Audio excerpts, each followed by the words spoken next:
A billionaire walked into his own company building and froze. On the polished marble floor, scrubbing on her knees, was his 9-year-old only daughter. Her green cleaning gloves swallowed her small fingers. Her eyes were red from crying. The child of a tech empire, scrubbing floors like a criminal paying penance. He didn't move. Not because he couldn't process what he was seeing, but because standing over her, arms crossed and expression cold, was the one woman he'd trusted to keep his daughter safe. What he did next didn't just shock the company, it shook something awake in everyone who heard this story. This isn't just about a billionaire and his daughter. This is about what happens when power walks past a child, when silence becomes cruelty, and when God decides enough is enough. Hello, and welcome back to those who've been here before, and a warm welcome if this is your first time. Go ahead and hit that like button and subscribe so you never miss a story that matters. Now settle in, because what you're about to hear will challenge something deep inside you. Let me take you back to where this all began. Ethan Brooks wasn't always this kind of father. Not the hovering kind. Not the kind who questioned every staff member or double-checked every room. He trusted systems. He trusted people. He built an empire on trust. But trust, when misplaced, doesn't just break, it destroys. 2 years before this moment, Ethan lost his wife, Victoria, to cancer. She was the heart of their home, the one who noticed when Lily's smile faded, the one who asked the questions Ethan was too busy to ask. When Victoria died, something in their household shifted. Ethan threw himself into work. Grief has a way of making men run toward anything that feels like control. And Lily? Lily learned to stay quiet. She learned that Daddy's time was precious, that his meetings mattered, that she should never be a burden. And into that silence, someone dangerous stepped in. Her name was Martha Doyle, a senior cleaner at Brooks Technologies, 15 years with the company, trusted, respected, the kind of employee you don't question. But here's what no one knew. Martha didn't see Lily as a child. She saw her as an opportunity to exert the kind of power she'd never had in her own life, the kind that comes from controlling someone small, someone voiceless, someone who won't tell. It started small. It always does. In the months after Victoria Brooks died, the house became a museum of grief. Rooms stayed exactly as she'd left them. Her coffee mug still sat on the kitchen counter. Her reading glasses remained on the nightstand, folded beside a book she'd never finish. Ethan couldn't bring himself to move anything. Moving meant accepting. Accepting meant feeling. And feeling meant breaking. So he worked instead. 16-hour days became normal. Weekend board meetings became routine. The office became his sanctuary, because at the office, no one asked him how he was holding up. At the office, pain had no language, only productivity did. And Lily learned to be invisible. She was 9 years old, but she carried herself like someone apologizing for existing. She'd tiptoe past her father's office. She'd eat dinner alone, reheating whatever the housekeeper left. She'd practice her spelling words in silence because laughter felt like betrayal to her mother's memory. When Ethan's late nights became unbearable, he made a decision. He'd bring Lily to the office after school. She could do homework in the break room. She could draw. She could be near him, even if he couldn't be fully present. It seemed safe. But here's the thing about predators. They don't need darkness to hunt. They just need distraction. And Ethan Brooks, drowning in grief and guilt, was the most distracted man in Chicago. When protection weakens, predators step in. Martha Doyle had been with Brooks Technologies for 15 years. She knew every hallway, every closet, every blind spot in the building. She had a key to the executive floor. She had access after hours. She had something more dangerous than authority. She had trust without accountability. To most employees, Martha was invisible. The help always is. But to Lily, in those first few weeks, Martha seemed kind. She'd bring Lily snacks from the vending machine. She'd ask about her drawings. She'd smile warmly and say things like, "Your mama would be so proud of you." Lily clung to that. clung to any adult who mentioned her mother without sadness in their eyes. But kindness, when used as bait, is the cruelest weapon of all. The first punishment happened on a Wednesday. Lily had been coloring in the break room when she reached for a water bottle. It slipped.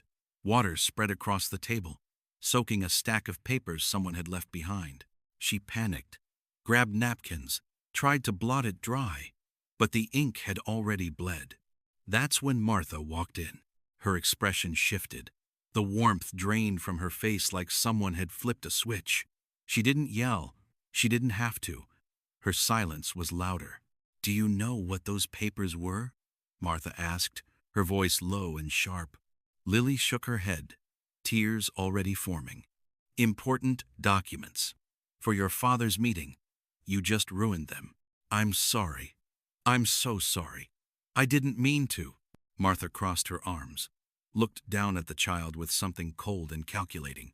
"Sorry doesn't fix anything, Lily. You need to learn responsibility." "I'll tell Daddy. I'll tell him what happened." "Oh, sweetie."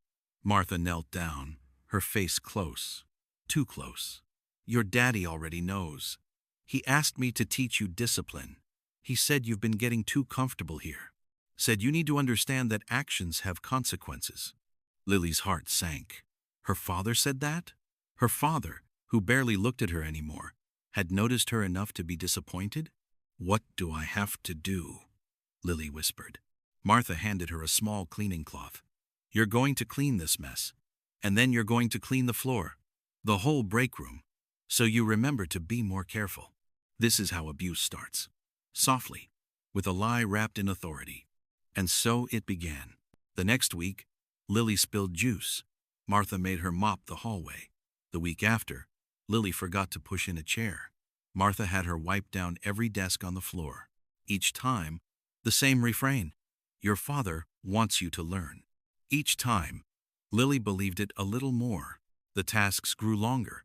The tone grew colder. What started as 10 minutes became 30.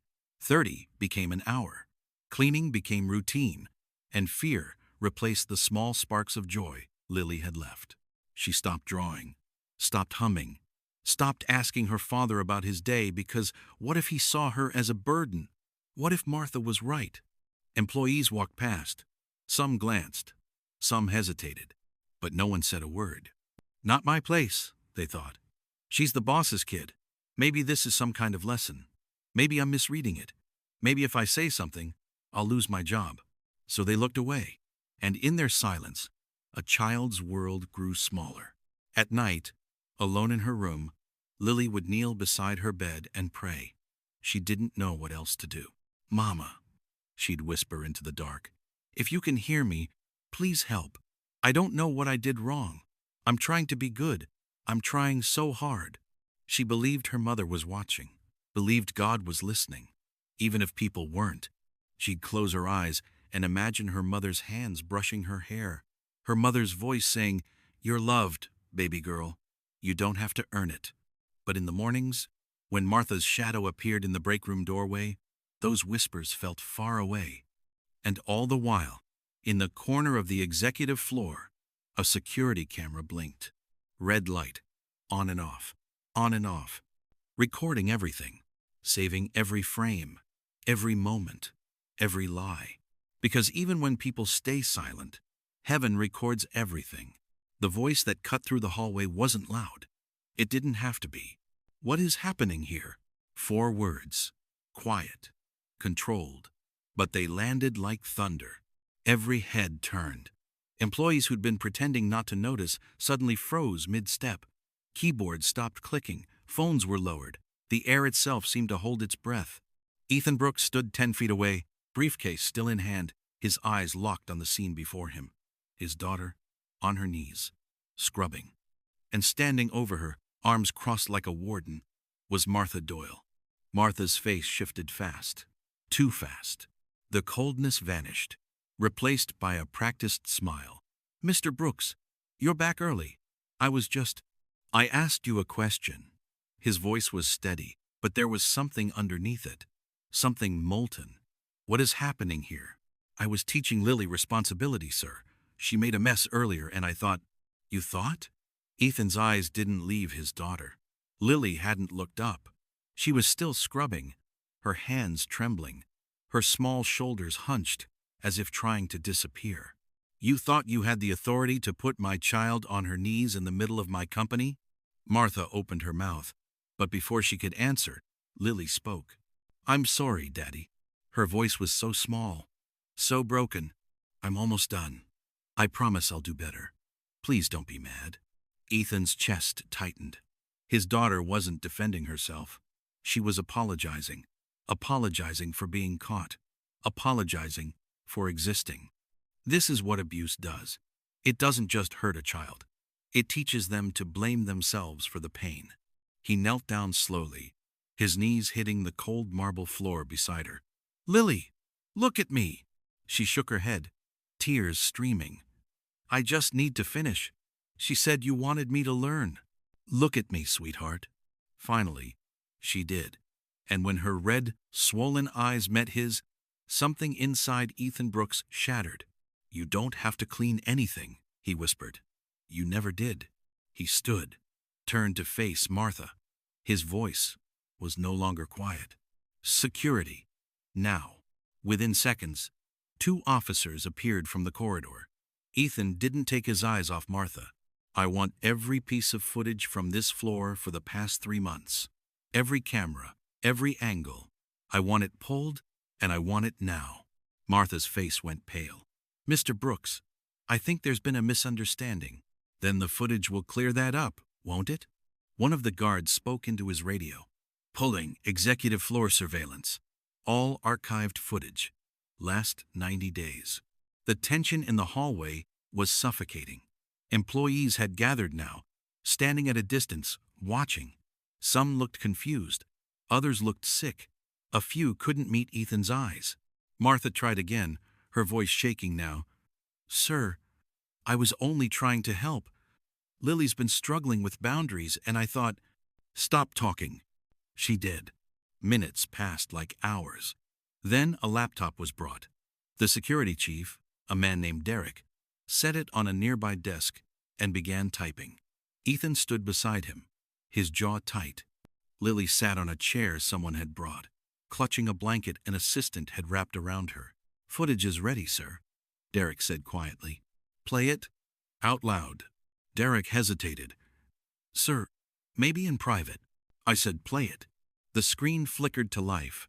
The first clip showed Lily alone in the break room, reaching for a cup. It tipped. Water spilled. She scrambled to clean it, panic already on her face. Then Martha entered. Her voice came through the speakers, cold and sharp. "Do you know what those papers were? Important documents.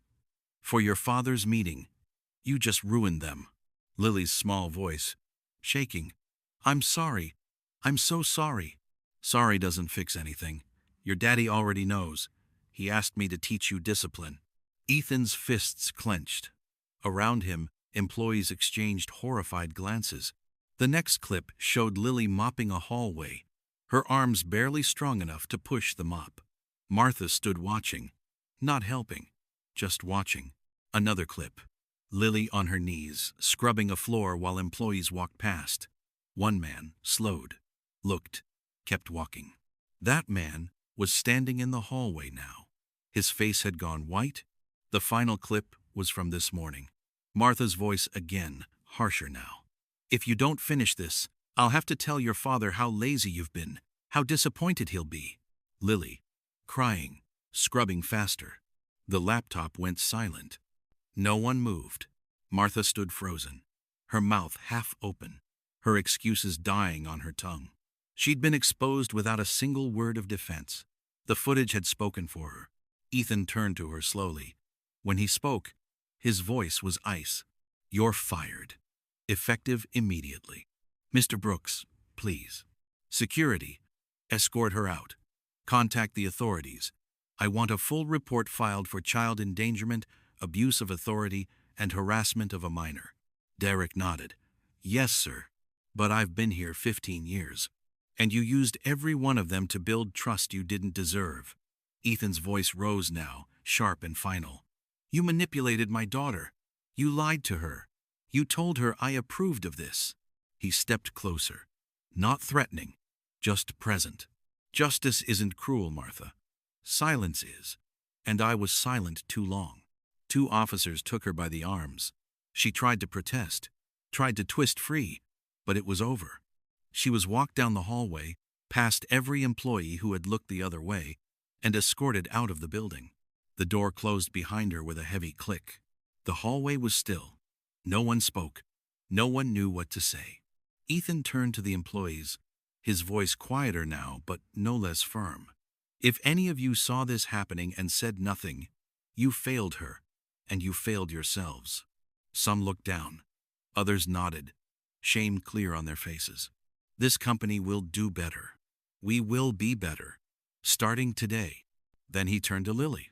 She was still sitting in the chair, wrapped in the blanket, staring at nothing. He walked over, knelt in front of her, and gently took her hands. "I'm sorry," he whispered. "I'm so sorry." She collapsed into him, sobbing. He lifted her into his arms, cradling her like she was small again, and carried her toward the elevator. Behind them, the company watched in stunned silence. And somewhere above it all, heaven exhaled. If you're still here, comment, "I'm still here." Let's see who's following up this interesting story. The office was quiet now, not the heavy, suffocating quiet that had filled the building earlier. This was different, softer, sacred, even.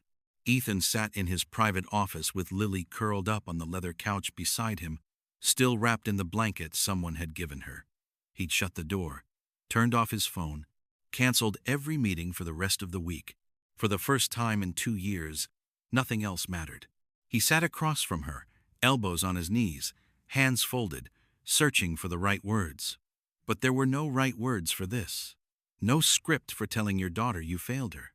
So he just started. "Lily, I need you to hear me. Really, hear me." His voice cracked. "What happened to you was not your fault. None of it. Not the spills, not the messes, not any of it." She didn't look at him, just stared at her hands, picking at the edge of the blanket. "You don't have to earn my love, sweetheart. You don't have to be perfect. You don't have to clean floors or stay quiet or make yourself small."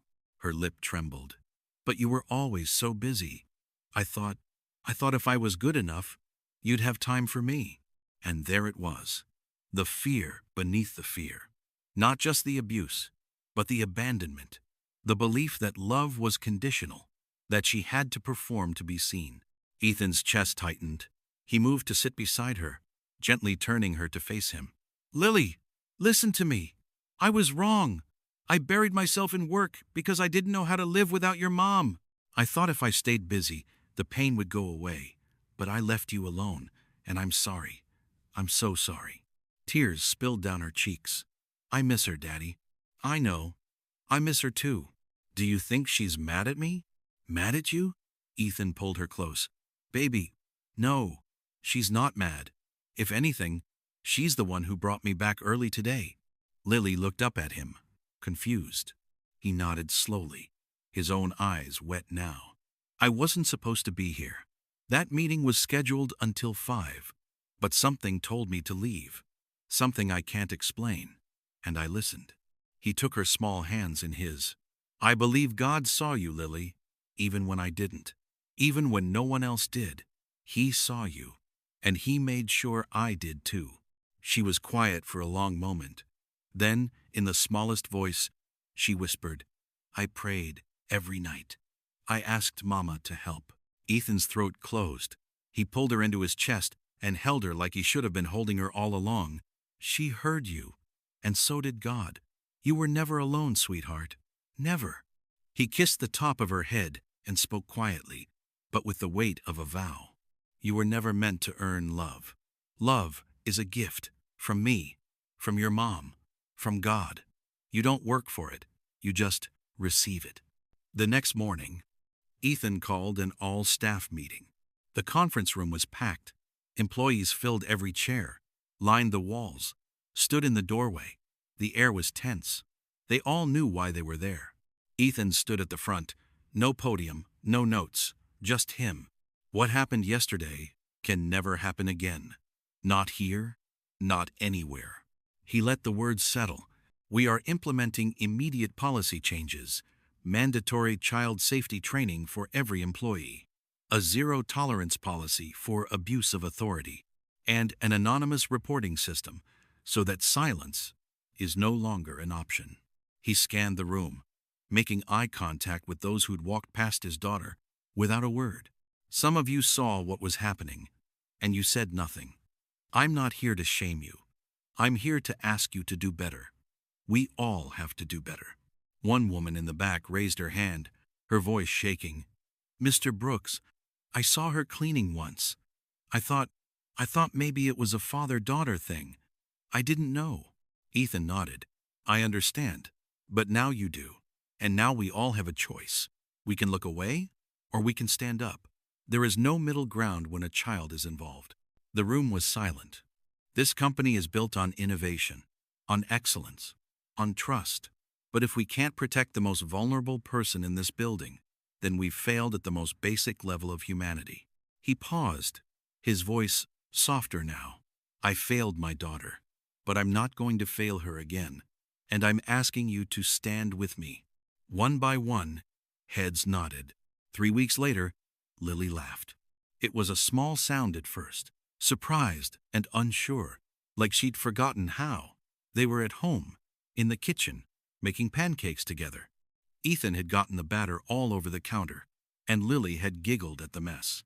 He froze, spatula in hand, and just stared at her. What? She asked, smiling. Nothing, he said, his eyes bright. I missed that sound. She reached for his hand, sticky with batter and all, and squeezed it. I'm glad you're here, Daddy. I'm not going anywhere, he promised. That night, after dinner, after homework, after a bedtime story he hadn't read in months, Lily fell asleep holding his hand. Her breathing was steady, peaceful, safe. Ethan sat beside her bed and watched her sleep, the weight of the past few weeks settling on his shoulders.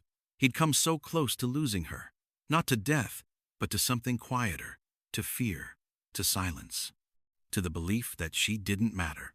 But God had intervened, at the exact right moment, in the exact right way, and for that, he would be grateful every day for the rest of his life. Let me ask you something.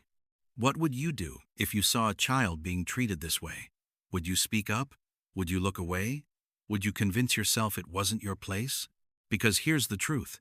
Power doesn't reveal character. It exposes it. And so does silence. This story isn't just about a billionaire and his daughter. It's about every one of us. It's about the moments we choose courage over comfort, truth over convenience, love over fear. Lily's story could have ended in tragedy, but it didn't. Because one meeting ended early. Because one father chose to see. Because heaven refused to let a child suffer in silence. If this story stirred something in you, I need you to do something. Hit that like button. Not for me, but because stories like this need to be heard. They need to reach the people who are still looking away. Subscribe to this channel if you believe in truth that restores, justice that heals, and love that protects. And turn on notifications, because there are more stories like this. Stories that will challenge you, change you, remind you why we're here. We're not here to be entertained. We're here to be awakened. And if you made it to the end, if you're still here, comment, I stayed. Let me know this mattered to you. Because it matters. Children like Lily matter. And you matter. Thank you for listening. Thank you for caring. And thank you for choosing to be the kind of person who doesn't look away. God bless you.